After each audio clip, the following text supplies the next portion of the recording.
મિત્રો, પાલેડીની મહિલા અને પોલીસ કર્મચારી વચ્ચે જે બન્યું એના તમામ એંગલના વિડીયો હવે જાહેર જનતા સમક્ષ રજૂ થઈ ચૂક્યા છે.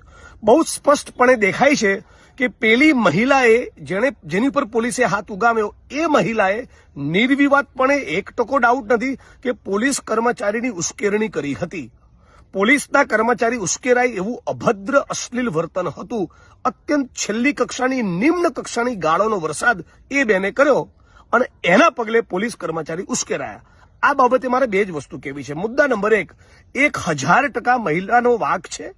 એ મહિલાએ જે ભાષાનો, જે શબ્દોનો, અશ્લીલતાનો પ્રયોગ કર્યો, ટાઈટ જડબે સલાક એફઆઈઆર એની સામે થવી જોઈએ.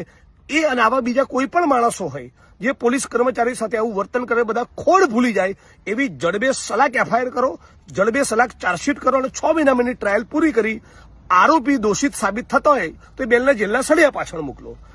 પણ ફરી કહેવા માંગુ છું, આવું બે કે નહીં 1000 બેનો વર્તન કરે તો પણ નેતાનો કે પોલીસ કર્મચારીનો જાહેરમાં ફટાકા મારવાનો, લાફા વીજવાનો, દંડો લઈને દોડવાનો પણ અધિકાર બનતો નથી.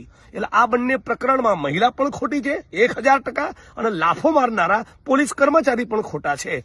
આ ગુજરાતની જનતાએ સમજવાનું છે. અને ખાસ કરીને તમે જ્યારે પુરુષ અધિકારી હોય, પુરુષ કર્મચારી હોવ, અને ત્યારે તો તમને શરમ આવી જ જોઈએ.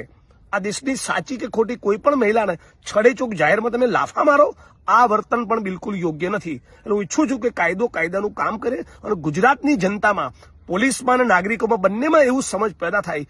આપણે ગાળાગાળીનો પ્રયોગ ન કરીએ અને પોલીસ કર્મચારીઓ પણ હાથ ન ઉપાડે. મારા દ્વારા પણ આ કાયદો હાથમાં લેવાનું કૃત્ય થાય તો મારી સામે પણ એક્શન થવી જોઈએ, પોલીસ કર્મચારી પર થવી જોઈએ, નાગરિકો પર પણ થવી જોઈએ.